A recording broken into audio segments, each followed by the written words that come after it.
formar a mesa, pedir ao professor Cláudio Katz, da Sociedade de Economia Crítica da Argentina e da CEPLA. Professor Luiz Carlos Bresser Pereira, da FGV de São Paulo. Professor Pedro César Dutra Fonseca, da Universidade Federal do Rio Grande do Sul. Começamos pelo professor Cláudio Katz, seguida professor Luiz Carlos Bresser e depois profesor Pedro César. Bueno, buenas noches. Muchas gracias por la invitación para participar en este nuevo encuentro de la CEP. Como me da vergüenza falar en portuñol, voy a exponer en castellano, hablando despacio. Yo creo que han elegido un tema muy importante para la apertura de este encuentro, porque el neodesarrollismo ha resurgido en los últimos años con muchos exponentes, publicaciones, teorías, planteando ideas para superar el retraso económico mediante fuertes intervenciones del Estado, políticas de autonomía financiera, bajas tasas de interés, tipo de cambio competitivo, con prioridad en la industrialización y en achicar la brecha tecnológica para imitar el modelo de crecimiento basado en las exportaciones del sudeste asiático. Y como el viejo desarrollismo, se busca modernizar al capitalismo latinoamericano, expandiendo la industria, pero a diferencia del desarrollismo clásico, ya no se propone erradicar el esquema agroexportador, porque se considera que el agronegocio es un gran aliado en la provisión de divisas y por eso ya no se habla más de reforma agraria. Tampoco se observa el deterioro de los términos de intercambio o la relación centro-periferia como problemas significativos. Se rechaza el viejo proteccionismo y se propone estrechar vínculos con las empresas transnacionales, esperando que la ampliación del consumo resuelva paulatinamente el drama de la pobreza. Por lo tanto, en comparación con la vieja CEPAL, me parece que el neodesarrollismo actual presenta un perfil más conservador. Acepta la gran propiedad agraria, acepta la gravitación del capital extranjero, jerarquiza más la política macroeconómica que las transformaciones estructurales, está más preocupado por la productividad que por la distribución del ingreso, prioriza más el equilibrio fiscal que las mejoras sociales y ciertamente el neodesarrollismo pretende recuperar espacios para la burguesía industrial frente a los sectores financieros, y aquí radica, me parece, una de las especificidades de esta corriente, pero actúa al interior de los bloques dominantes y dentro de la etapa neoliberal, sin propiciar rupturas radicales. Busca combinar elementos de neoliberalismo con mayor regulación estatal y por eso adopta una mirada muy favorable hacia la globalización como una oportunidad para el desarrollo, postulando que cada país tiene la globalización que se merece. Y de esta forma, sin ver al capitalismo global como un obstáculo para el desenvolvimiento de la periferia. El neodesarrollismo supone que copiando tecnologías, conquistando nuevos mercados, exportando manufacturas, habrá desarrollo. Pero el problema es que el capitalismo mundial no es un campo abierto para la prosperidad general. Es un orden estratificado donde no hay lugar para todos, donde el desarrollo de uno se consuma a costa del otro, recreando la desigualdad y situaciones de subordinación de la periferia y dependencia de la semiperiferia. Yo creo que los neodesarrollistas se equivocan cuando ubican todos los problemas al desarrollo de nuestros países en el plano interno, suponiendo que si utilizamos correctamente los recursos de cada país, habrá desenvolvimiento económico. Me parece que se olvidan de la existencia de una división internacional del trabajo, donde rigen transferencias de ingresos de la periferia hacia el centro, a través del endeudamiento, la remisión de utilidades, el drenaje de la renta. Es evidente que si cada país pudiera elegir libremente su destino, todos optaríamos por ser Suiza y ninguno por ser Haití. Pero el capitalismo no nos ofrece esa opción, porque este sistema no es sinónimo de bienestar general, sino de grandes desigualdades. Y en cada etapa del capitalismo, algunas regiones son favorecidas y otras son penalizadas para la acumulación, pero nunca por decisiones voluntarias. Por ejemplo, en los años 60, el sudeste asiático no podía imitar a Latinoamérica. Y en la actualidad, nuestra región no puede reproducir la situación asiática, porque no tiene la fuerza de trabajo disciplinada, barata, abundante que existe en Oriente, y porque no se amolda a las conveniencias actuales de localización, subsidio e inserción global de las grandes empresas transnacionales. Pero yo creo que lo más importante del neodesarrollismo en Sudamérica no son tanto estas reflexiones conceptuales, sino los malos resultados de la principal experiencia práctica de la última década, que ha sido Argentina.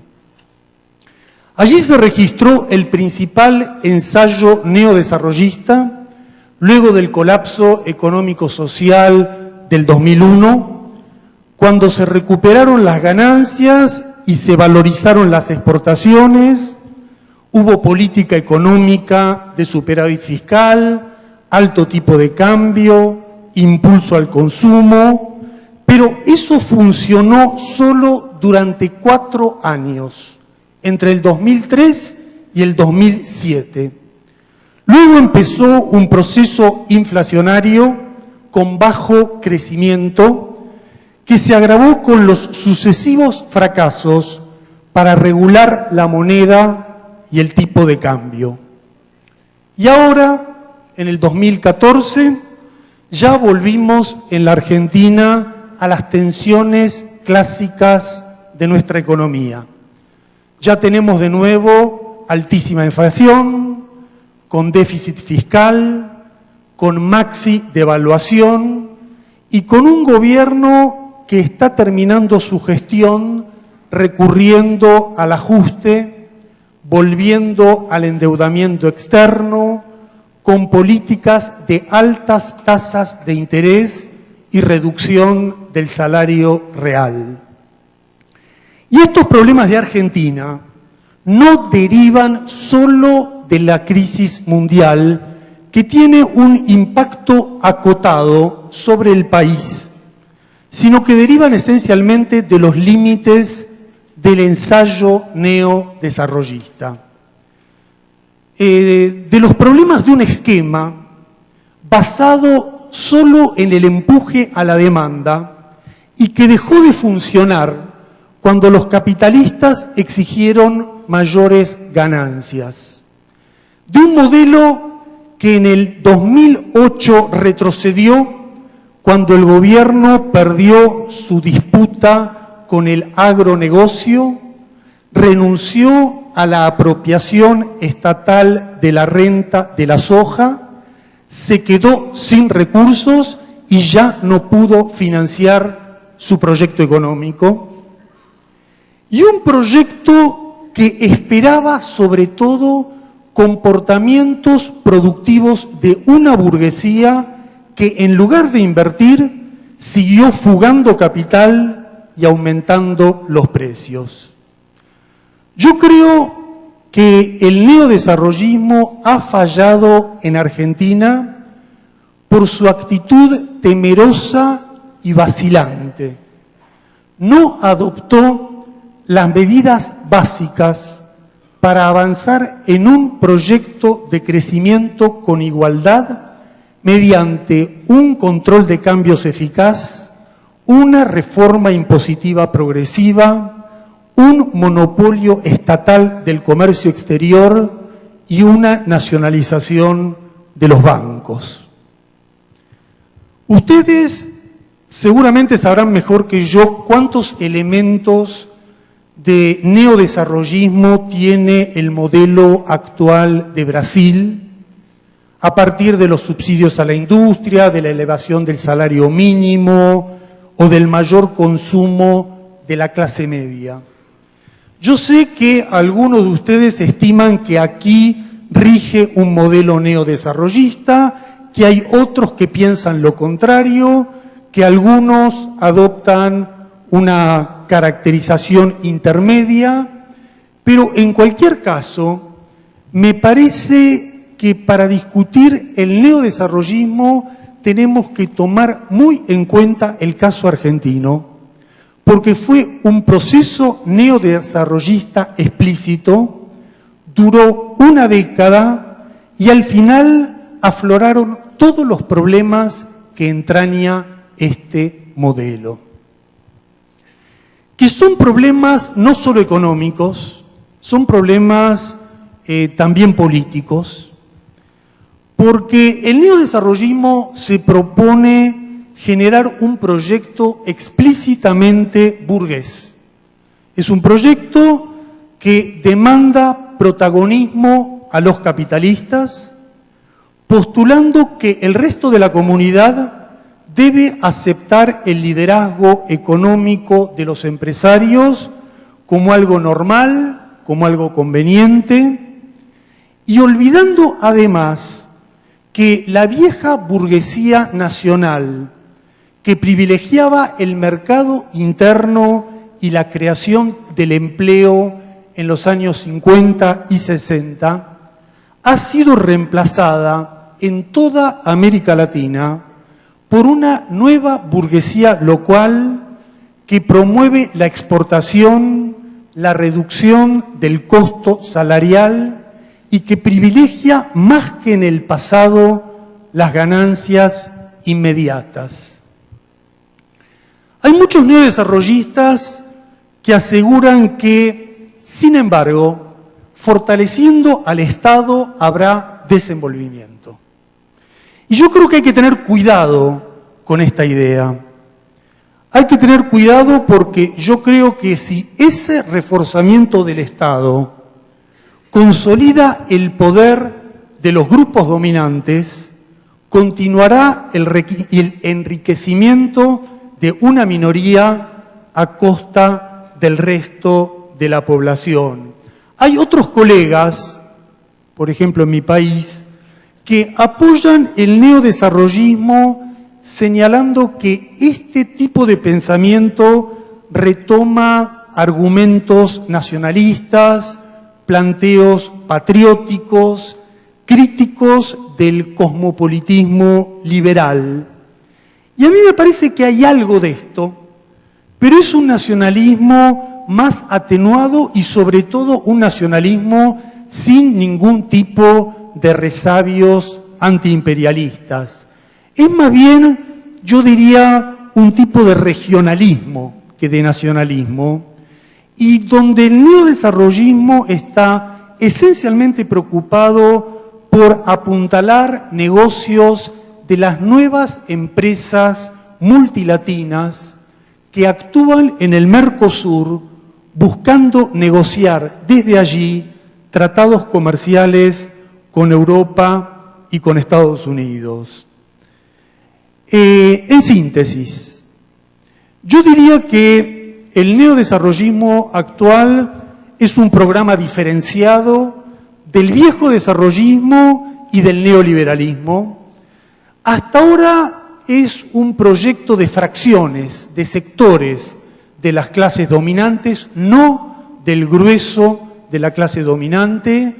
Es más bien una tendencia en el marco de las oscilaciones históricas de nuestras sociedades, que en algunos países, Brasil, Argentina, necesitan retomar la industrialización para contrarrestar la maldición de elevadas rentas agromineras que obstruyen la ganancia industrial. Pero es un resultado que hasta ahora no ha logrado resultados visibles, permanece en un estado embrionario y por eso nuestro análisis es un análisis por el momento provisional. Pero un análisis provisional también muy condicionado por el contexto político de cada país. Yo diría que en Sudamérica el neodesarrollismo actual sintoniza con los gobiernos de centroizquierda y por eso recibe críticas políticas muy distintas que debemos diferenciar. 3 o 4 tipos de críticas. Hay una crítica neoliberal, que es una crítica antidesarrollista, muy afín a los gobiernos derechistas, neoliberales de Colombia, de Perú, de México, que propician la Alianza del Pacífico, que promueven tratados de libre comercio, que son fanáticos apologistas del mercado y que suponen que América Latina prosperará espontáneamente aprovechando sus ventajas comparativas en el agro y en la minería. Me parece que estos argumentos antidesarrollistas son tan insustanciales, tan burdos que ni siquiera vale la pena perder el tiempo discutiéndolos en este encuentro. Las 3 críticas de izquierda al neodesarrollismo sí me parece que son más interesantes y más importantes para nuestra reflexión. Hay, por ejemplo, un planteo social desarrollista que cuestiona al neodesarrollismo convencional desde una tradición keynesiana radical con propuestas de ruptura con el neoliberalismo y con más elogios a la regulación estatal que al sujeto burgués, y con planteos de transformar el neodesarrollismo conservador en un desarrollismo popular y democrático.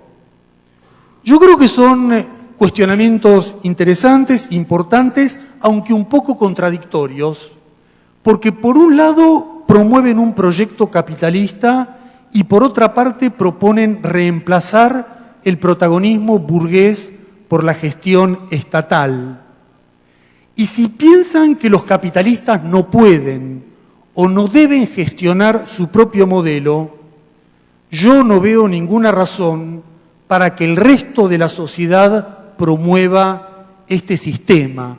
Me parece que muchos años de experiencia socialdemócrata han demostrado que los problemas del capitalismo privado no se resuelven con más capitalismo de Estado, porque las mismas contradicciones de sobreproducción, de estrechez del poder de compra, de caída de la tasa de ganancia, afectan al capitalismo privado y al capitalismo estatal. Existe otra crítica, una segunda crítica de izquierda, que proviene de lo que algunos denominan el postdesarrollismo, que es una corriente con cierta influencia, sobre todo en varios movimientos sociales de América Latina, y que cuestiona frontalmente el extractivismo, con denuncias, a mi juicio, muy acertadas de la expansión de la soja, de la destrucción de los bosques, del deterioro ambiental que genera la megaminería, pero igualmente yo sería más cauteloso y establecería algunas diferenciaciones políticas, porque el manejo de los recursos naturales que hace un gobierno neoliberal de Perú no es el mismo que el que lleva a cabo, por ejemplo, un gobierno progresista de Bolivia. Y además, no debemos olvidar que nuestros países necesitan industrializarse para superar el subdesarrollo, que es hambre, baja escolaridad, pobreza, que no es una invención cultural, un mito o un discurso. Yo creo que se puede trabajar más positivamente en otra dirección, en un proyecto integral que combine desarrollo y buen vivir. Y finalmente, hay una tercera crítica al neodesarrollismo desde la izquierda socialista, que adopta muchas denominaciones: socialismo del siglo XXI, socialismo cooperativista, renovación socialista, pero que en todos los casos implica trabajar por un futuro postcapitalista, que se concretaría al cabo de largas transiciones socialistas que implicarían formas de combinación de la planificación, la democracia, mecanismos acotados de mercado. Y yo creo que lo interesante es que este proyecto ha logrado cierto espacio hoy en América Latina, porque en nuestra región hubo rebeliones sociales que fueron parcialmente exitosas y pusieron un límite a la ofensiva del capital. En Argentina, en Bolivia, en Ecuador, en Venezuela, durante la última década, y actualmente con su continuidad, con la lucha de los estudiantes chilenos, los campesinos colombianos, los demócratas hondureños, los jóvenes de Brasil. Y a mí me parece que estas resistencias podrían converger con un bloque radical antiimperialista si Cuba logra avanzar en reformas productivas sin retornar al capitalismo, si Venezuela logra derrotar a los golpistas de la derecha y a los destructores internos del proceso bolivariano, si Bolivia supera las vacilaciones en profundizar las transformaciones sociales. Yo creo que si estos procesos se radicalizan en lugar de congelarse, podrían impulsar avances hacia un proyecto socialista con el sostén del ALBA como embrión popular de una integración de toda la región. Y en ese escenario comenzaríamos a discutir la alternativa socialista con la misma intensidad que hoy analizamos el neodesarrollismo. Y con esta conclusión termino con un nuevo agradecimiento por la oportunidad que me han brindado para exponer estas ideas en este gran encuentro nacional de economía política, que ya es una referencia intelectual para todos los economistas de América Latina.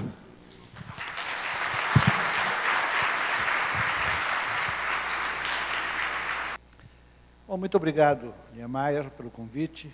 Muito obrigado para a Sociedade de Economia Política, que eu tenho participado já há muitos anos, né, sempre com grande prazer. E hoje eu vou falar sobre o novo desenvolvimentismo e o desenvolvimentismo social. O desenvolvimentismo social, eu tenho a impressão, tem alguma coisa a ver com o que o Cláudio Katz chamou de neodesenvolvimentismo, né?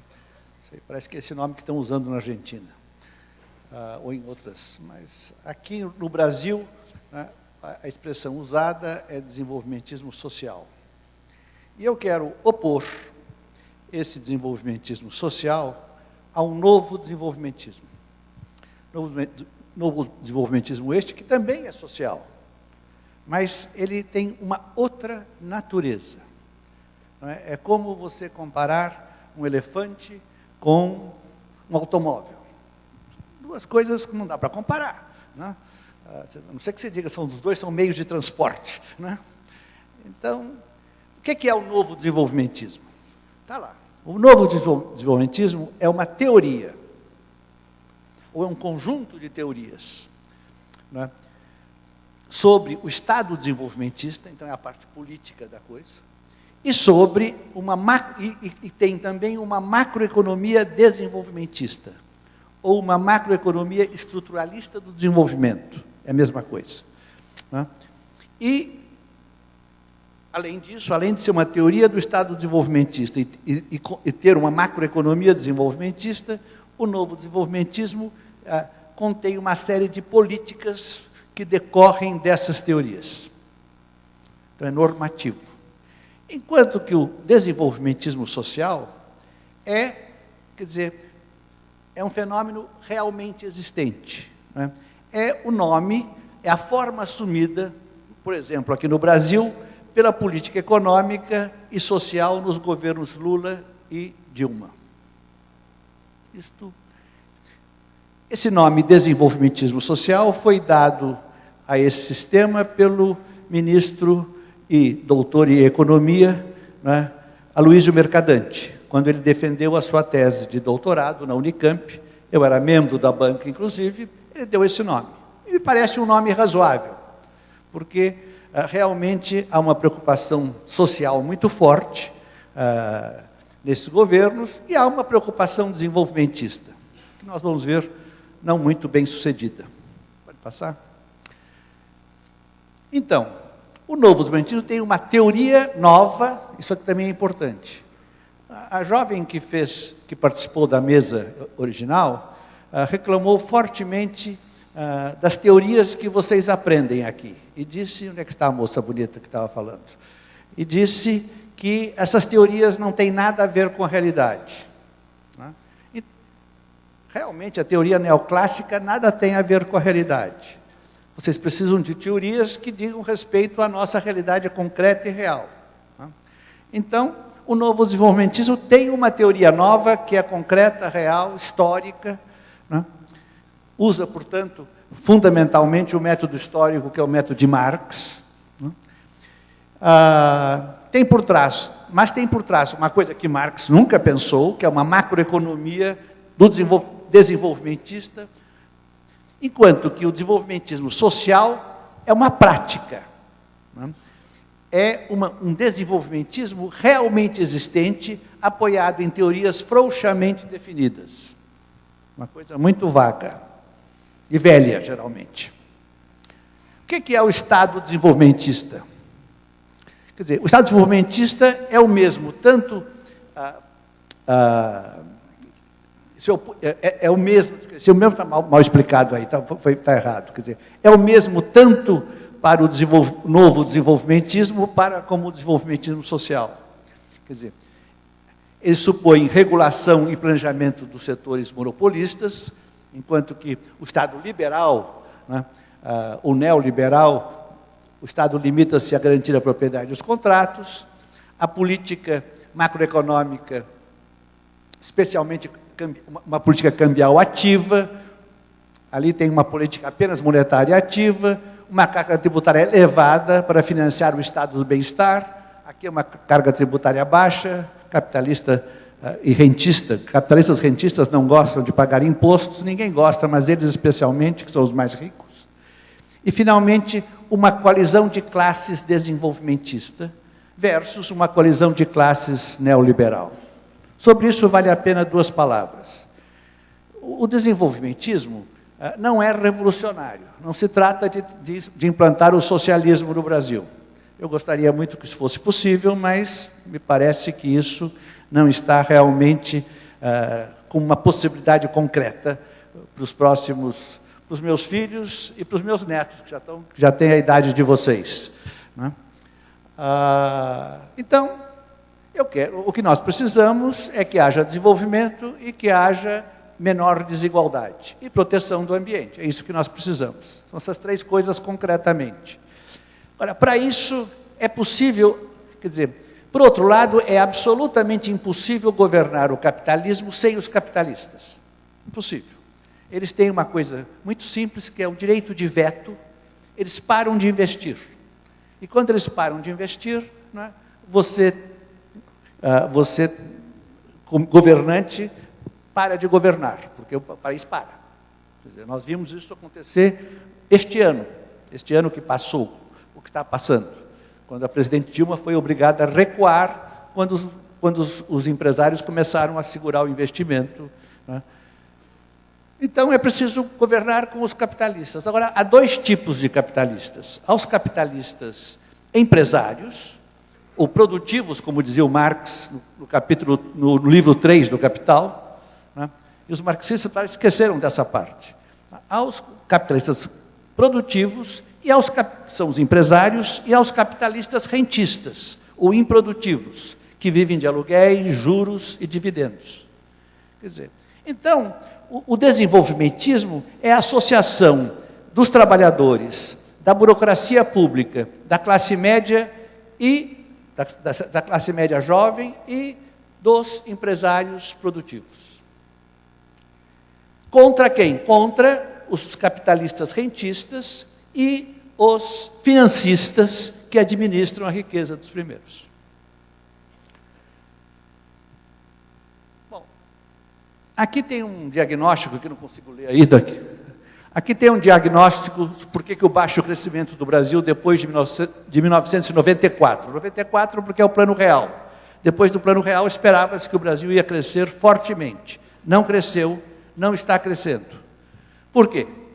Porque o câmbio ficou apreciado cronicamente desde 1990 a 92. Por que 90 a 92? Porque foi nesse ano, nesses 2 anos, que se destruiu, se eliminou, através das aberturas comercial e financeira, a neutralização da doença holandesa. E o câmbio se apreciou permanentemente em 20% a 25%. Segundo, a concorrência do trabalho barato da Ásia. Terceiro, o país havia se tornado refém da inflação. Quer dizer, então, agora nós tivemos uma inflação tão alta antes que agora tudo se justifica, as políticas mais absurdas se justificam porque combate a inflação. E, finalmente, uma forte preferência pelo consumo imediato, que existiu antes e continua existindo. Pode passar. E foi, antes de terminar isso, o anterior. Quer dizer, a macroeconômica desenvolvimentista e o novo desenvolvimentismo surgiram deste diagnóstico e são uma resposta concreta a esse diagnóstico de por que o Brasil cresceu tão pouco desde 94, depois que acabou a inflação. Pode passar. Então, quais são os princípios eu disse para vocês que há uma macroeconomia desenvolvimentista, que isso é uma teoria nova. Não é a teoria de Keynes, está baseada em Keynes, está baseada no estruturalismo latino-americano e, mais longínquamente, está baseada em Marx. Para mim, Marx foi o maior sábio da modernidade. E Aristóteles, o mais importante sábio ou filósofo da antiguidade. Mas, então, o que é essa? Mas ela é diferente de tudo isso e é uma teoria concreta. E ela diz o seguinte, quer dizer, ela tem modelos, né? Então, ela começa dizendo uma coisa muito interessante. Vocês aprendem nos seus cursos de macroeconomia que, havendo demanda efetiva, haverá investimentos e haverá crescimento. Esta macroeconomia diz, não senhor, é preciso que haja demanda efetiva sim, mas é preciso que haja acesso a essa demanda. E esse acesso, em um país em desenvolvimento, não está assegurado. Por quê? Porque a sua taxa de câmbio está cronicamente, ou seja, no longo prazo, apreciada. E quando a taxa de câmbio está apreciada, né, você não tem acesso à demanda.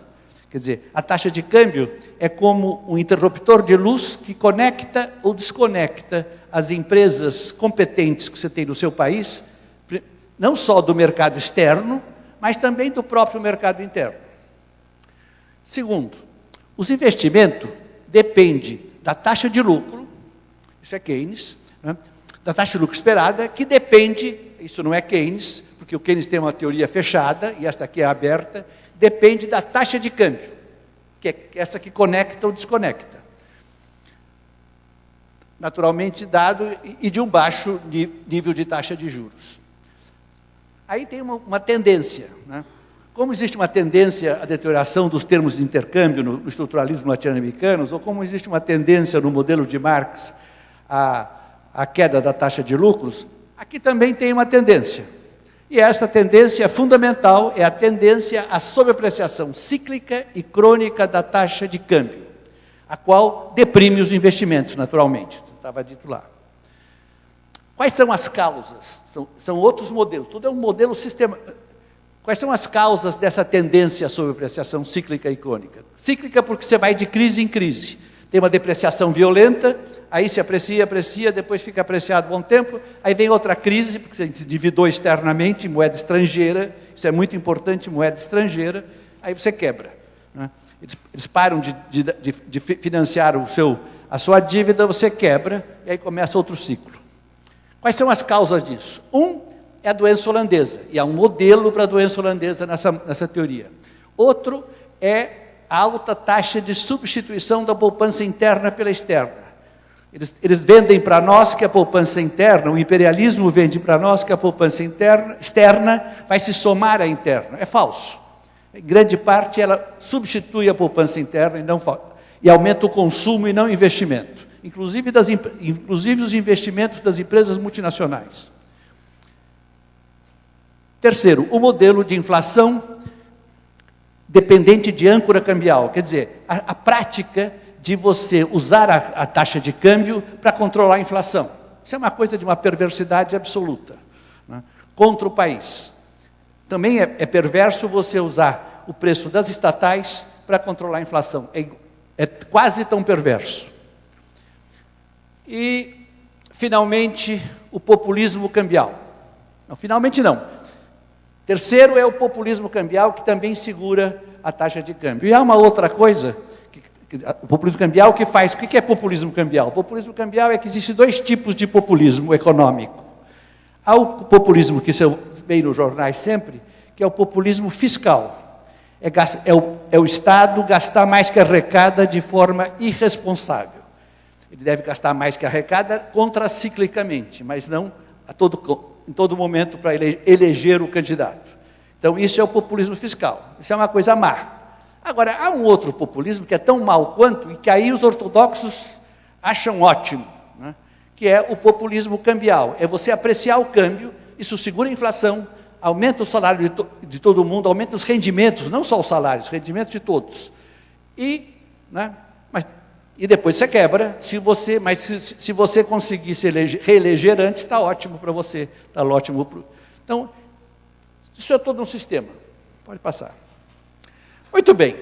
Agora eu estou em condições de fazer uma comparação entre, não é, o novo desenvolvimentismo e o desenvolvimentismo realmente existente, que é o desenvolvimento social, é aquele que eu vi no Brasil nestes últimos 14 não, são 12 anos, quase 12 anos, faltam 6 meses para 12 anos.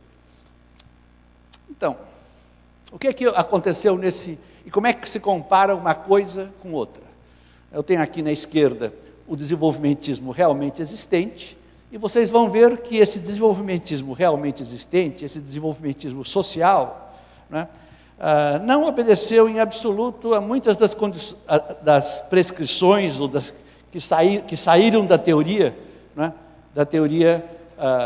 novo desenvolvimentista. Então, em primeiro lugar, o que o novo desenvolvimentismo... Não, só que está invertido, o diabo. Aqui embaixo, não sei se vocês têm, o título embaixo está invertido. O novo desenvolvimentismo é para cá e o desenvolvimentismo... Ficou errado. Mas feita essa correção que é simples de fazer, entenderam? Né? Faz um VIP aí que eles mudam. Então, então, a coluna da esquerda é o novo desenvolvimentismo, e a coluna da direita é o desenvolvimentismo social realmente existente. Para o novo desenvolvimentismo, a taxa de câmbio deve ser competitiva, deve estar no chamado equilíbrio industrial. Ora, neste período, a taxa de câmbio foi violentamente apreciada.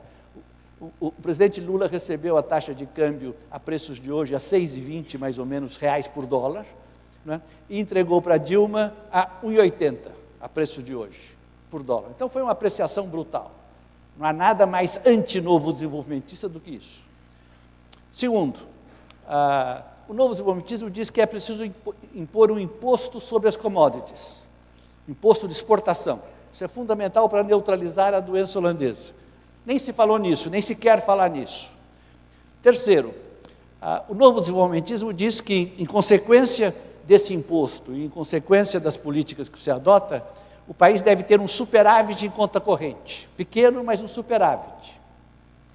Quer dizer, não precisa de capital estrangeiro. É como a China, como os países asiáticos, que não precisam de capital estrangeiro. O capital estrangeiro pode vir quando traz tecnologia e essas coisas, mas se não, né, você não precisa deles para se desenvolver. Por quê? Porque você tem um superávit, você deve ter um superávit em conta corrente.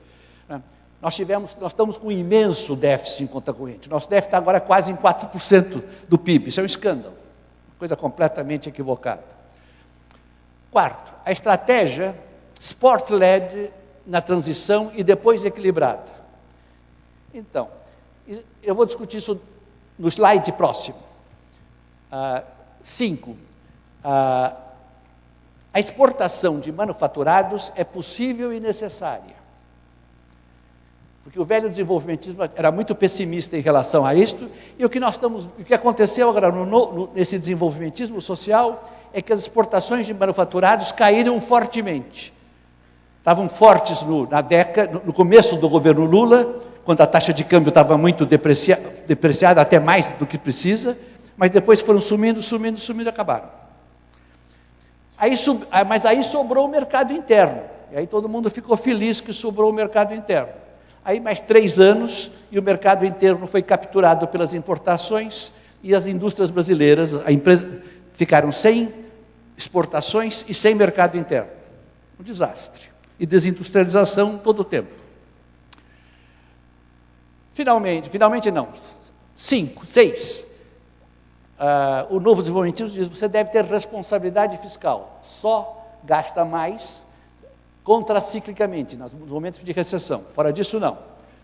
E aí não posso falar nada. A expansão fiscal é sempre desejável, mas o governo Lula foram responsáveis do ponto de vista fiscal. E política industrial com equilíbrio macroeconômico versus política industrial em lugar do equilíbrio macroeconômico. Vou terminar logo. Mas está quase terminando, prometo. Isso é muito importante, porque se vocês virem os trabalhos mais importantes que foram feitos desde 1980, na área do desenvolvimentismo e do estruturalismo, foram 3 livros, um sobre o Japão, outro sobre a Coreia do Sul e outro sobre Taiwan. E os 3 davam ênfase à política industrial. Aí o meu amigo... então os desenvolvimentistas só pensam em política industrial, como se resolvesse tudo. É uma tolice, é um grande equívoco. Esses livros falavam em política industrial, que é muito importante e necessária, mas eles falavam isso supondo, nesses países que eu citei, Japão, Coreia do Sul e Taiwan, que havia equilíbrio macroeconômico, especialmente que a taxa de juros que a taxa de câmbio estava no lugar certo, que a taxa de juros estava no lugar certo lá embaixo, que a taxa esperada de lucro para os empresários estava alta. A taxa de juros é importante ser baixa porque, inclusive, é o rendimento dos rentistas. Então, quando você tem isto,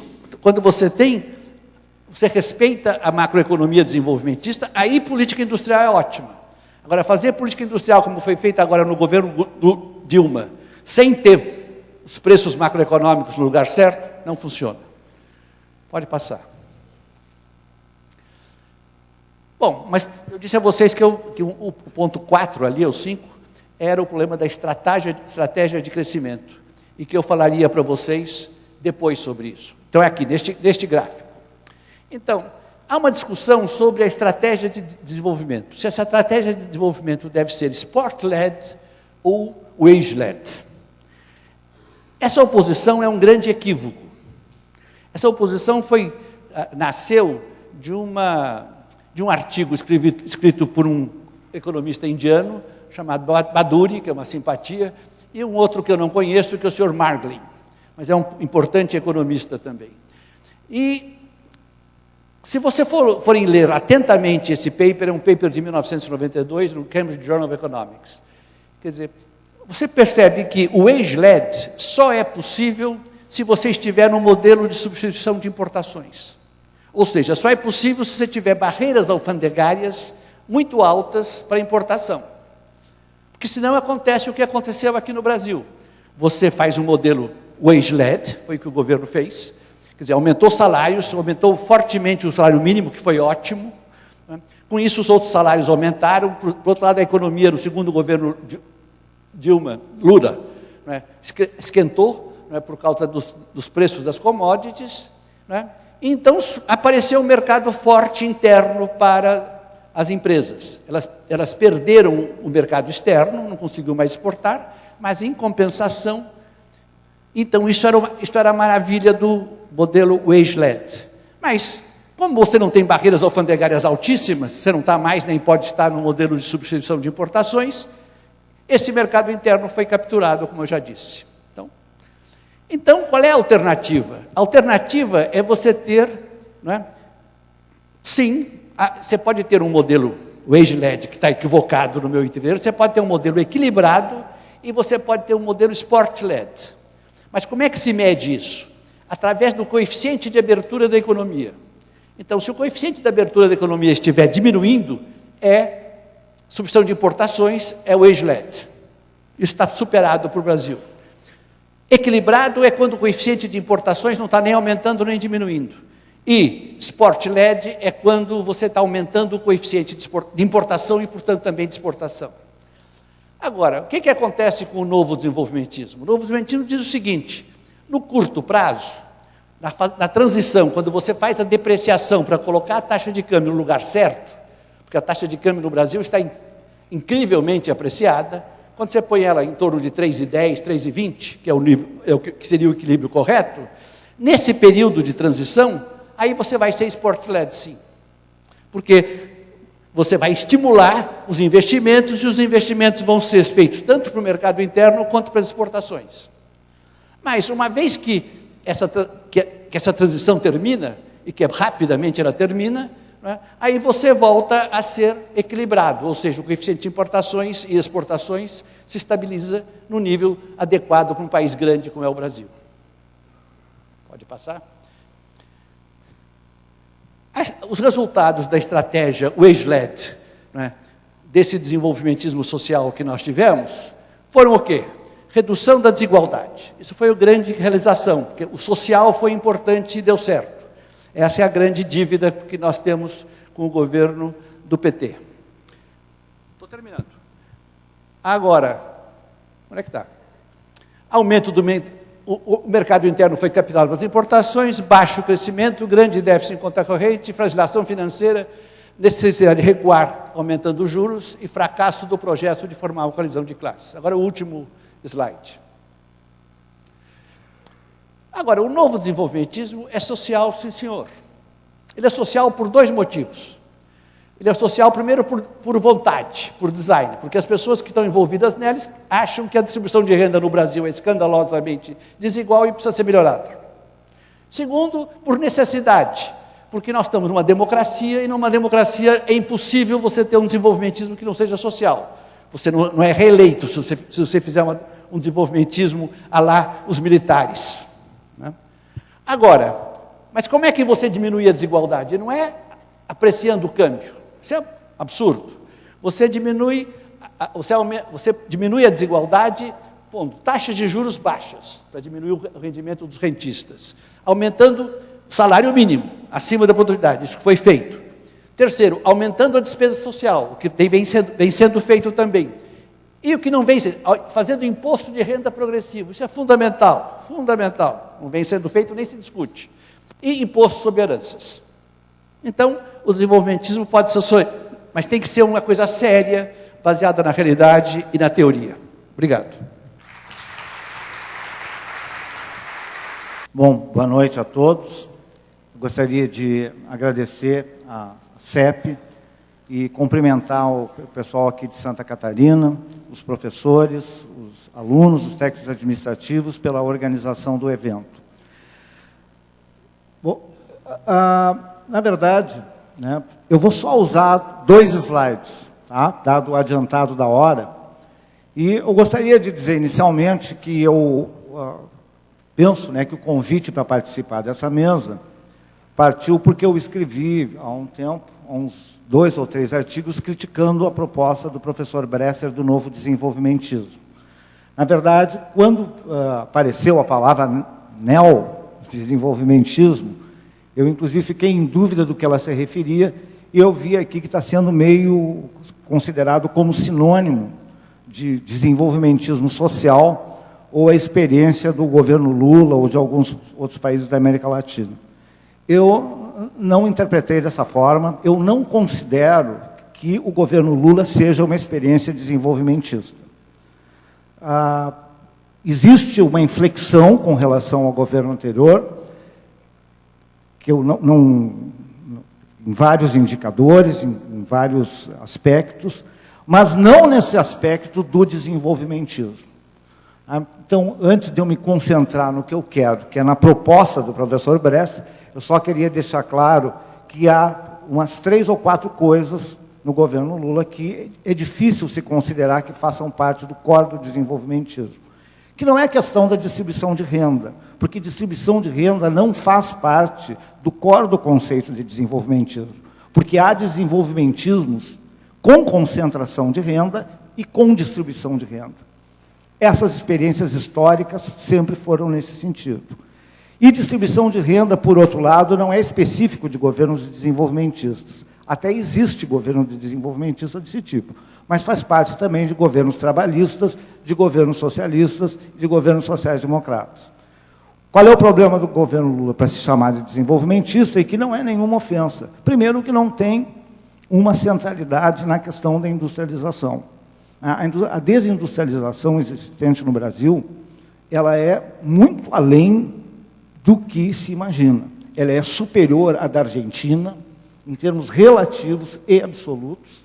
Ela é superior à de vários países da América Latina, inclusive da Europa, né? E o trabalho do Marcelo Arendt, inclusive, mostra que mais que a África subsaariana, né? E que a Oceania. A segunda questão é a questão da política econômica ortodoxa. É difícil no governo que uma centralidade de metas de inflação, que perdurou do governo anterior, ser considerado que isso seja uma experiência típica do desenvolvimentista. A não ser que nós mudássemos o core do conceito, que poderia haver desenvolvimentismo de hora em diante, né, que não passasse por essas questões. E a outra, né, que é a inexistência de uma política industrial clara para reverter esse quadro. Né, porque a primeira coisa que teria o desenvolvimentismo como proposta é a consciência do quadro a ser revertido, porque o desenvolvimentismo é um guia de ação. Ele é uma política para mudar um status quo existente e que supõe a existência dessa intencionalidade. Né? Sem essa intencionalidade clara, fica difícil se considerar. Então, eu interpretei mais, né, e que era, né, com relação à questão da proposta do novo desenvolvimentismo, e que eu gostaria de dizer que eu faço isso assim com muito carinho, porque eu gosto muito do professor Bresser. Né? Tem um trabalho que eu acho que ele tem seminal, que é um dos primeiros trabalhos, que é Desenvolvimento e Crise no Brasil.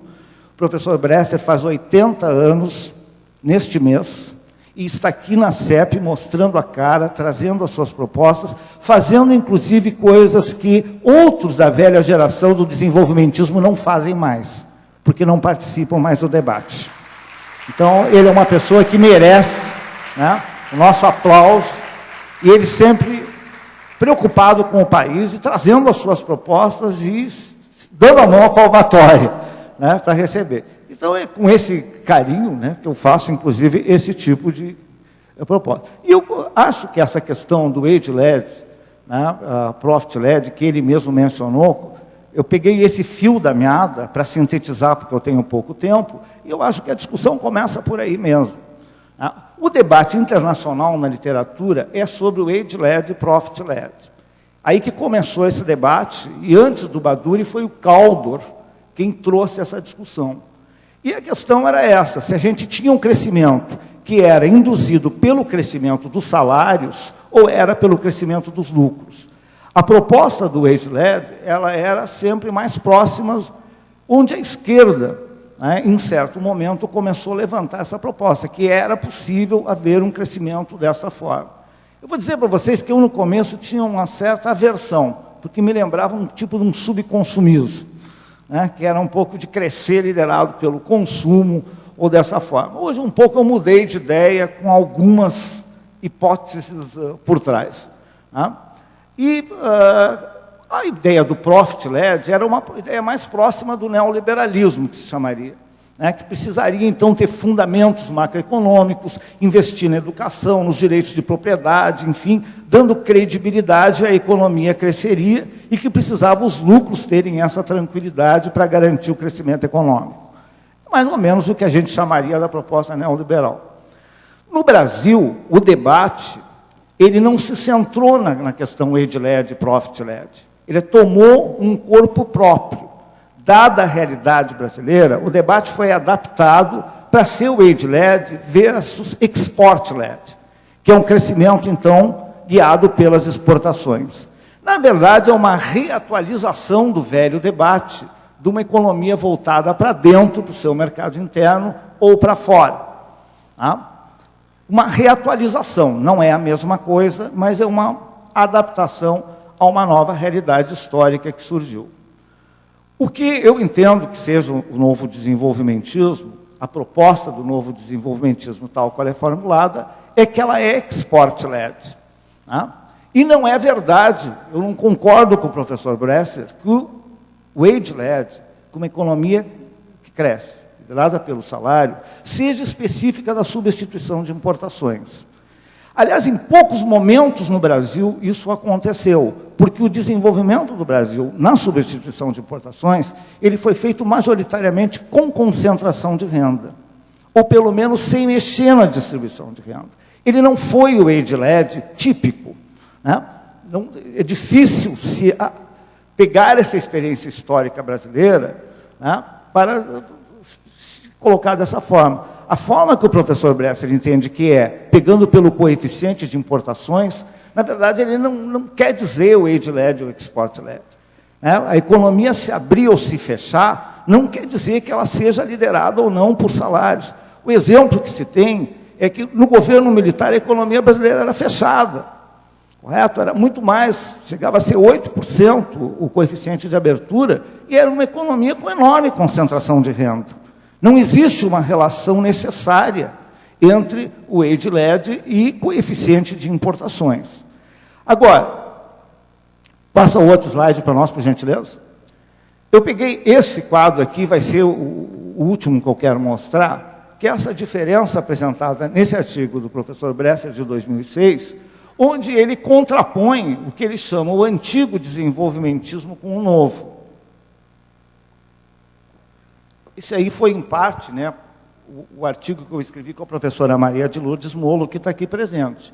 Então, é feita essa dicotomia com o antigo desenvolvimentismo, e vocês notem que se diz, o Estado tem papel central, né? Eu vou ler aqui que é mais fácil para mim, em poupança forçada e em investimento em empresas.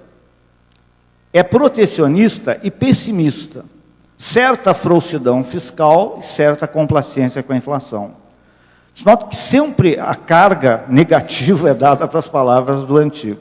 O novo, papel subsidiário, mas importante, exportador e realista, o outro era pessimista, disciplina fiscal e nenhuma complacência com a inflação. Vejam o seguinte, a primeira coisa que me chamou a atenção no quadro, e que eu que trabalho com história econômica fiquei muito incomodado, e disse isso para o professor, foi a questão de caricaturar o antigo desenvolvimentismo. Quer dizer, na verdade, no afã de legitimar essa proposta, se fez uma caricatura de tal forma que a ideia de frouxidão fiscal, de complacência com a inflação, não é verdade que o antigo desenvolvimentista tivesse complacência com a inflação e frouxidão fiscal. Isso aí aconteceu em alguns governos desenvolvimentistas, mas não era regra. Isso aqui, inclusive, é mais uma ideologia, uma versão criada, e muito pelos neoclássicos e pelos liberais, para dizer que os governos desenvolvimentistas eram irresponsáveis. Isso aqui foi quase a ideologia do golpe de 64. Nós temos que fazer uma revolução, um golpe para botar ordem na casa, porque o desenvolvimentismo anterior era complacente, era frouxo, era populista. Ou seja, havia uma relação direta entre... Essa é a ideia do Gustavo Franco. Quer dizer, o que você diz? Por que esse desenvolvimentismo é um absurdo?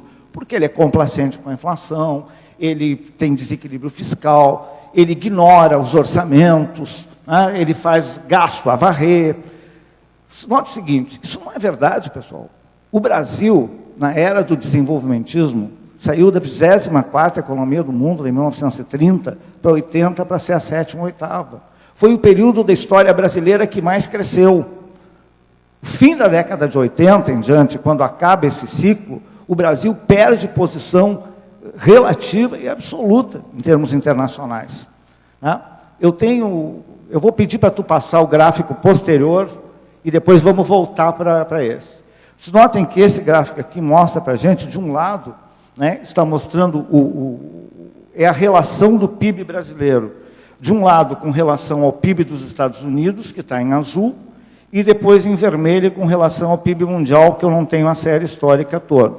Vocês podem notar que ali, quando começa a crescer, é a porcentagem. Num lado está medindo com relação aos Estados Unidos e ao PIB mundial. Vocês notem o ponto de inflexão que o Brasil ganha posição, ele se aproxima do PIB. Peguei o americano, que para dar um parâmetro, justamente naquela era. E quando chega em 1980, ele começa a regredir. Ele vai perdendo posição. E em termos internacionais também. Ele cresce, ele vai ganhando posição e ele cresce. Então eu digo assim, se esse antigo desenvolvimentismo pode voltar no anterior, fosse um absurdo teórico ou prático, o país teria degringolado. Quer dizer, se fosse esse populismo econômico irresponsável, demagógico, da esquerda, da época, etc. Então, não se teria esse tipo de resultado, seria o contrário. Agora, claro, que eu nem vou considerar aquela história de ser protecionista e pessimista. Eu não sei de onde é que foi tirada essa ideia do pessimismo. Porque, na verdade, o desenvolvimentismo em si é uma ideologia de praxis. O desenvolvimentismo, nisso, se assemelha com o marxista. O desenvolvimentista acredita que tem uma coisa na realidade atual que causa um desconforto. Então, ele quer mudar essa realidade. Ele acredita que pode mudar pela sua militância, como faz o professor Bresser com 80 anos aqui conosco. Ele acredita que pela sua prática política, ele pode reverter essa situação. A origem do desenvolvimentismo na América Latina, ela se dá no final do século XIX, quando as elites latino-americanas, elas passam a pipocar em vários países ao mesmo tempo, uma ideia que a América Latina estava atrasada com alguma coisa que elas tinham como parâmetro. Então, o desenvolvimentismo ele começa a surgir. A proposta do desenvolvimentismo que precisaria desenvolver o país, que precisaria ter políticas ativas, porque o jogo livre de mercado não ia levar a isso. Era preciso ter uma intervenção consciente e deliberada dentro do sistema capitalista para reverter essa situação. Esta é, em síntese, muito breve, a ideia do desenvolvimentismo. Então, não pode ser pessimista. Tá? Por quê? Porque se o cara acredita que ele pode alterar a realidade, se ele chama para uma filosofia de praxis e de militância, né, ele acredita nessa reversão, até ele é otimista demais, ele tem uma utopia que vai construir algo que é possível. A ideia de utopia, né, dentro das ideologias, ela sempre fez parte do pensamento de esquerda, porque a ideologia, vamos dizer, conservadora, é que ela é muito mais pessimista, porque ela acredita que a realidade é mais ou menos sacralizada no que está, que é muito difícil fazer qualquer mudança. Estou me baseando no Bobbio lá para dizer isso, né? O que significaria uma diferença de esquerda e direita nesse sentido. Bom, agora, a questão do export-led, né, que é centrado para a proposta do novo desenvolvimentismo, dessa forma, eu pegaria o seguinte, né, o que mais me desconforta é a centralidade que ele tem na taxa de câmbio, no entendimento que o problema da desindustrialização é um problema, no caso brasileiro, que ele é um problema de preço relativo fora do lugar. E que se mudasse essa taxa de câmbio, se chegasse a uma taxa de câmbio mais desvalorizada, isso não iria acontecer. Bom, aqui tem um agravante, porque uma proposta, wage-led, ela tem dificuldade de ser compatibilizada com uma taxa de câmbio altamente desvalorizada. Uma das coisas que propiciou no Brasil uma melhora de distribuição de renda e de nível salarial, além do aumento do salário mínimo, etc. e tal, nos últimos anos, foi o câmbio. Porque a relação que se mede nesse caso é a relação câmbio-salários. Tá? Então, o que aconteceu? À medida que esse câmbio foi valorizado, isso permitiu que esse aumento de salário se viabilizasse. É muito difícil imaginar que se nós saíssemos daquele câmbio, né, e fôssemos lá para 3 ou mais, né, 3,20, 3,30 reais, que isso aí fosse não significar uma perda real de salários. Tá? Então, há um trade-off, realmente. Há uma escolha a ser feita. Né? Porque um câmbio altamente valorizado, é verdade, pode prejudicar uma boa parte da indústria nacional.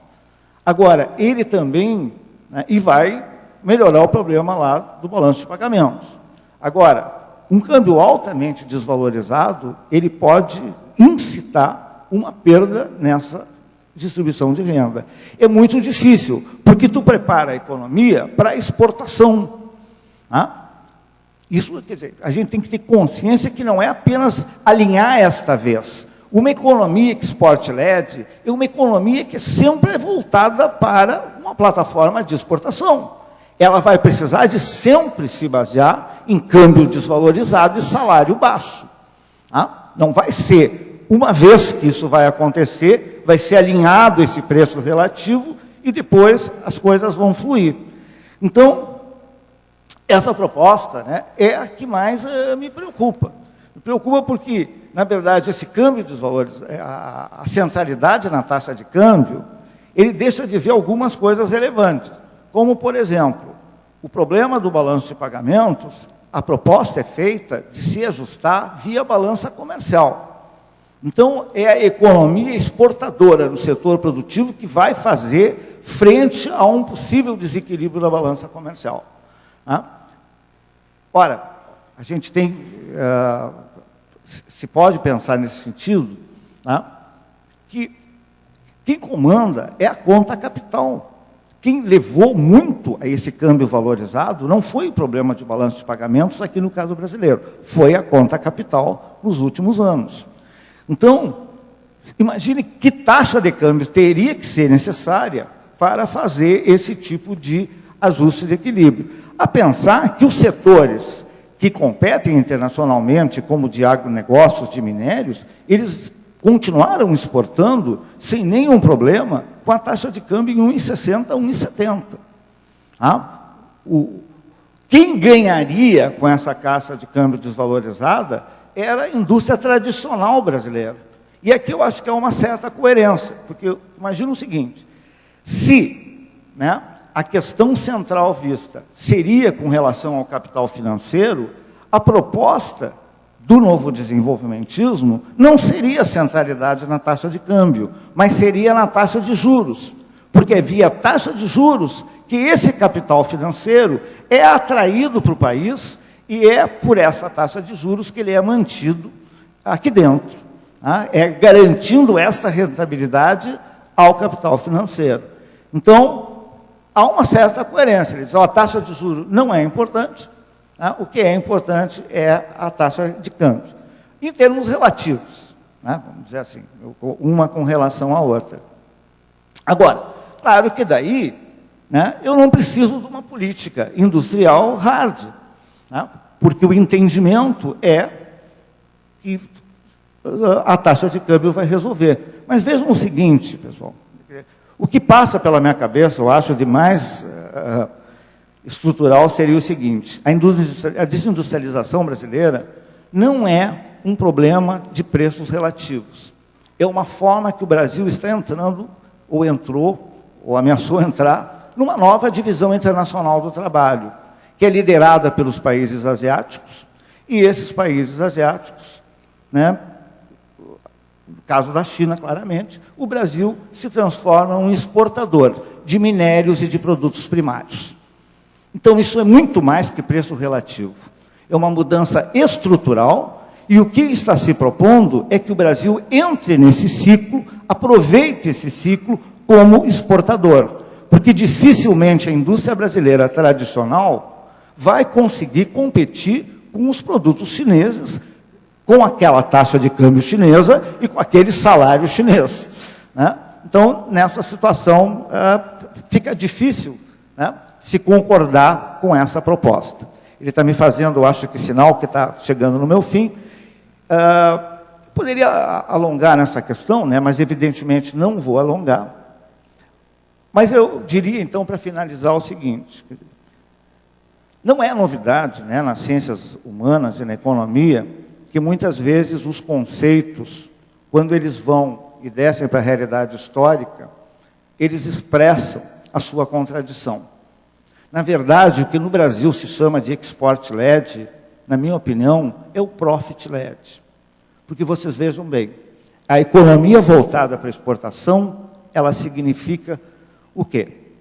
Ali está escrito, ela é disciplina fiscal, ela é uma política monetária rígida, ela é uma centralidade na estabilização, é inserir o Brasil como exportador no comércio internacional e é inserir a economia brasileira como subsidiária nesse comércio. Para mim, isso tem nome. Isso aí é neoliberalismo. Esta é a contradição que me parece da proposta centralizada num desenvolvimentismo export-led. Na verdade, o que se proporia de alternativa era que esse crescimento não fosse voltado para a exportação, mas fosse um crescimento voltado para a distribuição de renda. Isso não é um absurdo histórico. Eu acho que mesmo o velho desenvolvimentismo brasileiro, em duas oportunidades históricas, ele ameaçou que isso acontecesse. Em 1953, e que levou ao suicídio do Vargas, que foi muito mais do que o atentado da Rua Toneleiros. E em 1963, que levou ao golpe de 64.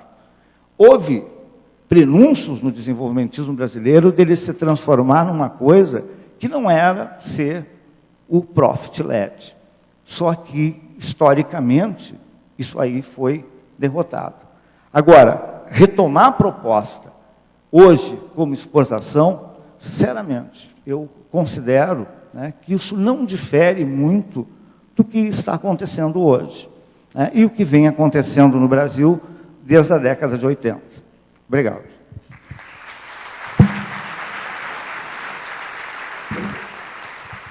Dadas as exposições, não é possível deixar de passar a palavra para a mesa para pelo menos ter uma segunda possibilidade de intervenção. Então, estou encaminhando não abrir a pergunta à plateia e passar por 5 minutos a palavra para cada um deles, e aí encerramos a sessão, senão também morreremos de fome, né? Há um contrato assinado, se a gente ultrapassar esse horário, vai perder o coquetel. Tá? Então, 5 minutos para cada um, peço que cada um se discipline, cada um dos membros da mesa se discipline para não ultrapassar. Tá certo? Professor Cláudio Cádiz. Bueno, brevemente, si hay un argentino en la mesa, tiene que haber discusión inevitablemente. 3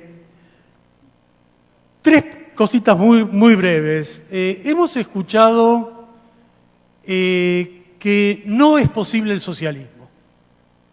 Y puede ser que no sea posible el socialismo, pero yo haría otra pregunta. ¿Es posible el capitalismo con crecimiento e igualdad? ¿Es posible eso?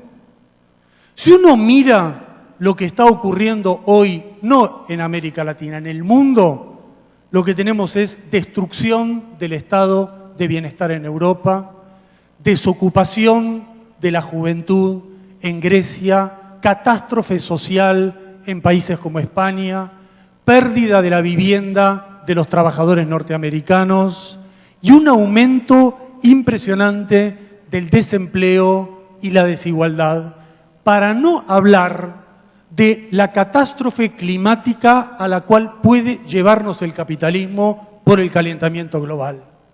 Entonces, yo creo que tenemos que ser por lo menos más cautos en desechar una alternativa de igualdad, suponiendo que esta alternativa de desigualdad es factible para la mayoría de la población. El segundo problema es que nos dicen que necesitamos a los capitalistas para invertir. Pero los capitalistas, cuando invierten, exigen alta tasa de ganancia y alta tasa de explotación. Y por esa razón, el sudeste asiático está creciendo en la economía global, porque ofrece alta tasa de explotación para los capitalistas. Y la pregunta que tenemos que hacernos es si nosotros, los que estamos aquí, los que vivimos de nuestro trabajo, los que no tenemos fortunas, los que no tenemos inversiones multimillonarias, tenemos que apostar a un sistema para que ellos inviertan beneficiándose. La pregunta es si nosotros tenemos que trabajar para que haya más multimillonarios, para que las estadísticas que ha demostrado el último libro de Piketty de una desigualdad apabullante sigan siendo las dominantes en el mundo. Yo creo que la idea que los problemas de la economía latinoamericana los podemos encauzar con una buena política cambiaria, evitando que no se aprecie el tipo de cambio, evitando el populismo cambiario, me parece que hay falta de realismo. Esto no se corrige, los problemas nuestros no se corrigen con una política cambiaria. Son mucho más estructurales, son mucho más graves que una política cambiaria, una política fiscal o un conjunto de iniciativas macroeconómicas. América Latina toda se está insertando en la mundialización neoliberal como proveedora de productos primarios básicos. Ese es el dato objetivo que no lo corrige una política cambiaria por una sencilla razón, porque los agentes de esa inserción primarizadora global es la clase dominante de América Latina. Son ellos los que están ganando dinero de esa forma, son ellos los que dominan el Estado, son ellos los que perpetúan esta situación. Y termino con este problema. Los trabajadores tenemos que hacer una alianza con los industriales para combatir a los rentistas? Bueno, sería muy positivo, muy posible, muy imaginable, si ese modelo nos diera lugar a un capitalismo con igualdad y si además existieran realmente esos capitalistas industriales, emprendedores, inversores, con ganas de crear industrias. Por lo menos en el grueso de América Latina, y ni que hablar del país que mejor conozco, que es Argentina, ese sector no existe. Ese sector lo que hace es fugar capital, remarcar los precios con inflación y evitar siempre las inversiones productivas. Y entonces la conclusión es, no tenemos salida. Yo creo que lo que no tenemos salida es con la burguesía actual latinoamericana. Y como en América Latina no tenemos otra burguesía que la que tenemos que pensar, imaginar, luchar por otro horizonte posible para todos nosotros. O novo desenvolvimentismo, eu primeiro falei no último capítulo da 5ª edição de Desenvolvimento e Crise no Brasil, que é de 2003. Mas ali era apenas um esboço. Aí, em 2006, eu fiz esse artigo, que você citou aqui, e esse artigo é que o desenvolvimentismo naquela época estava morto. O desenvolvimentismo era a palavra feia, né, pelos neoliberais, e todos nós estávamos encolhidos sem saber o que fazer. Aí eu falei, vou enfrentar, né, e escrevi esse artigo. Nesse artigo, Pedro, se você lembrar bem, quer dizer, a primeira parte dele é exatamente para dizer que o Brasil, entre 30 e 1980, teve um desenvolvimento extraordinário com base no novo desenvolvimentismo. Aquele gráfico que você tem, você vai me emprestar, porque eu tenho um gráfico semelhante a esse, mas não está tão bonitinho como o seu, né? Mostrando a relação, o catching up que o Brasil fez num certo período, e depois, como a partir de 80 desaparece o catching up e nós voltamos para trás, relativamente aos demais países, especialmente, não tanto em relação aos Estados Unidos. Então, estamos de pleno acordo quanto ao desenvolvimentismo enquanto realidade existente. Ele foi muito bem sucedido, entre 30 e 80. Mas em seguida, eu tinha a minha parte retórica nesse paper. E qual era a minha parte retórica? Eu precisava mostrar que o novo desenvolvimento, que havia uma alternativa, sim, ao caminho único. A alternativa única que nos era apresentado de forma, naquele tempo ainda, absolutamente dominante, do neoliberalismo.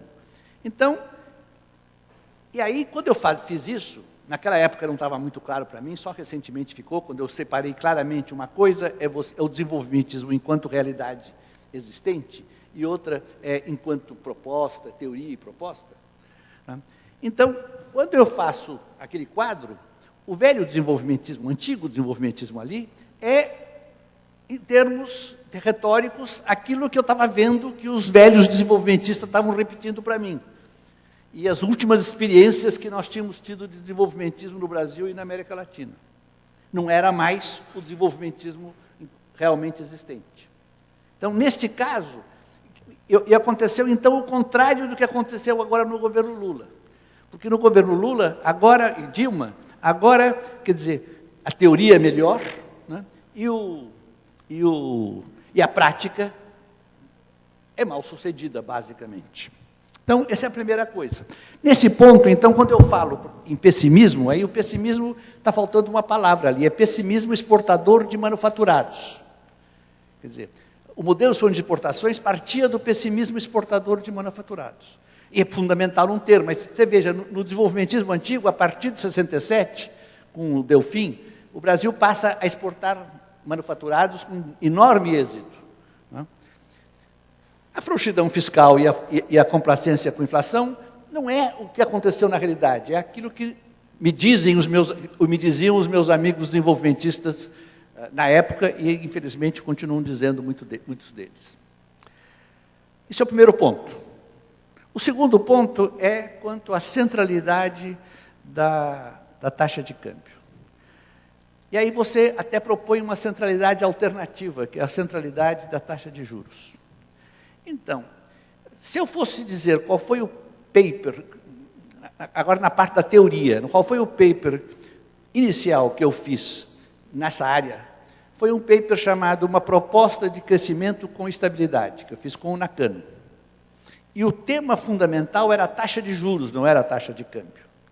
E a briga era com os capitalistas rentistas, portanto. Em seguida, nós fizemos outra vez um segundo paper, que é Economic Growth with Foreign Savings, crescimento econômico com poupança externa, question mark. Quer dizer, e essa sim, então, eu começava a discutir a taxa de câmbio. Então, os dois preços são fundamentais. Agora, o preço taxa de juros, não é fácil ser contra. Porque, claro que nós temos que ter uma taxa de juros baixa. Agora, o preço taxa de câmbio, que é violentamente estratégico, esse, ninguém é a favor de uma taxa de câmbio competitiva. Quer dizer, nem eles, nem nós. Isso é uma loucura. Se nós queremos crescimento e distribuição, nós temos que ter uma taxa de câmbio competitiva. Nós não podemos desconectar as empresas competentes que nós temos do seu mercado interno e externo. E é isso que faz uma taxa de câmbio apreciada. Quer dizer, e a taxa que eu estou propondo não é depreciada, é a taxa de câmbio de equilíbrio industrial. Uma taxa de câmbio equilibrada de acordo com boa teoria. Aí você falou várias vezes uma coisa que eu gostei muito que você falasse, preços relativos. Eu entendo que a lei fundamental da economia, Pedro, é aquela lei da tendência à equiparação das taxas de lucro. Isso está lá no Marx, está nos economistas clássicos, lembra? Ou seja, que o mercado faz com que, se fosse tudo mais ou menos competitivo, as taxas de lucro fossem todas mais ou menos iguais. Sabemos que não é verdade isso, mas isso mostra que isso é o equilíbrio dos preços relativos. Então, agora, é o equilíbrio dos preços relativos, preço por preço, das mercadorias e serviços. Nesta macroeconomia desenvolvimentista, nós falamos dos preços macroeconômicos. E, então, tem 5 preços macroeconômicos. Tem a taxa de lucro, tem a taxa de juros, tem a taxa de câmbio, tem a taxa de salários e tem a taxa de inflação. Esses são 5 preços macroeconômicos. E você precisa ter esses preços equilibrados. Você precisa ter uma taxa de lucro e uma taxa de juros, e uma taxa de câmbio que faça com que os empresários produtivos invistam. Você precisa ter uma taxa de salários que cresça com a produtividade e garanta consumo e demanda para as empresas. Você precisa ter uma taxa de juros baixa porque não há nenhuma necessidade de taxa de juros alta. E seria bom ter uma taxa de inflação baixa. E o que nós vemos neste governo atual, por exemplo, é que esses preços relativos macroeconômicos estão desequilibrados. Como também a proposta neoliberal, que é igualzinha em matéria de taxa de câmbio apreciada, você disse que era bom para os trabalhadores. Eu não acredito nisso, definitivamente. É só no curtíssimo prazo que é. Agora, a taxa de câmbio apreciada é ótima para o imperialismo. Imperialismo, sim, Cátia, você disse que é preciso criticar o imperialismo. O imperialismo não quer uma taxa de câmbio apreciada, competitiva. O imperialismo não quer superávit em conta corrente, ele quer déficit, para depois nós nos endividarmos, sem nenhuma necessidade. Então, uma taxa de câmbio apreciada é um desastre para nós. Muito obrigado.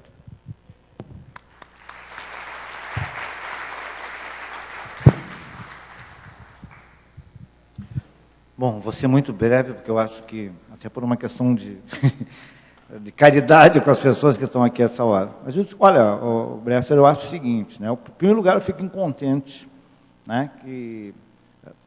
que há um reconhecimento que aquele quadro ali se deu no início da discussão. Eu já me referi que eu acho muito importante a tua presença na discussão e que, na verdade, a pessoa que trouxe o tema da discussão do desenvolvimentismo, ou pelo menos fugir à ideia do consenso neoliberal aqui no país. E eu acho interessante, que agora se confesse que era mais uma retórica. Até porque era, em certa parte, contraditório, porque tu me inspirou num artigo que eu escrevi sobre o mito do populismo econômico de Vargas. Porque lá na passagem tu diz assim, em certo momento, numa nota de rodapé, diz assim, olha, o Vargas não é exemplo de populismo econômico, né? E que, inclusive, contradiz esse quadrinho, que caricatura o velho desenvolvimentismo se pega por aí, né? Então, eu acho que é interessante. Agora, claro que nós não vamos concordar na parte final da sua argumentação, né? Quer dizer, com relação à taxa de câmbio. Eu não acho que tenha que ter uma taxa de câmbio altamente valorizada, né? Eu acho que é um trade-off que existe e que se deve buscar uma situação. Não de equilíbrio, como você fala, porque não é uma questão de equilíbrio. Equilíbrio é quando tem forças antagônicas que tu deixa o mercado atuar e o mercado levaria, hipoteticamente, para aquele ponto. Na verdade, o que a gente está fazendo é uma escolha. Não é uma questão de buscar a taxa de juros que seja de equilíbrio, com uma taxa de câmbio que é de equilíbrio, com não sei o que lá. São escolhas. O mundo é feito de escolhas. Correto? E aqui, nesse caso, uma escolha a ser feita. A gente vai crescer com base nos lucros ou nos salários. Mesmo no socialismo tem essa questão. O socialismo eu quero saber se vai ter mais excedente ou menos excedente. Se isso aí vai ser passado para as pessoas ou não vai, né? Quer dizer, essa discussão, né, ela vai permanecer em qualquer uma das situações. Eu acredito que uma posição export-led, de tal forma que está proposta pelo novo desenvolvimentismo, é uma forma de uma economia voltada para o mercado externo. E que voltar para o mercado externo significa que tem que ser competitivo nesse mercado externo. Para ser competitivo nesse mercado externo, o que se vai ter é que baixar custo de mão de obra, vai ter que se rebaixar salários e vai ter que se desvalorizar o câmbio. Ele casa com uma economia com concentração de renda. Isso pode até ver para alguns países. Agora, para um país do tamanho do Brasil, que tem possibilidade de crescer com base nesse seu mercado interno, né, como outros países latino-americanos, e numa integração latino-americana, eu considero que nós temos uma alternativa a isso. Então, eu preferiria que o novo desenvolvimentismo, ele fosse novo, não porque tem austeridade fiscal, mas seria novo porque ele insere a distribuição de renda como uma das suas bandeiras, coisa que não houve no desenvolvimentismo brasileiro. O desenvolvimentismo brasileiro foi muito eficiente para industrializar o país, foi muito eficaz para industrializar o país, mas ele foi péssimo na questão de distribuição. Se alguma coisa tem que ser nova no mundo, se ele tem que vir de volta ao desenvolvimentismo, que seja nisso, e não que ele agora se volte para a exportação. Eu acredito que isso é uma regressão do meu ponto de vista. Obrigado.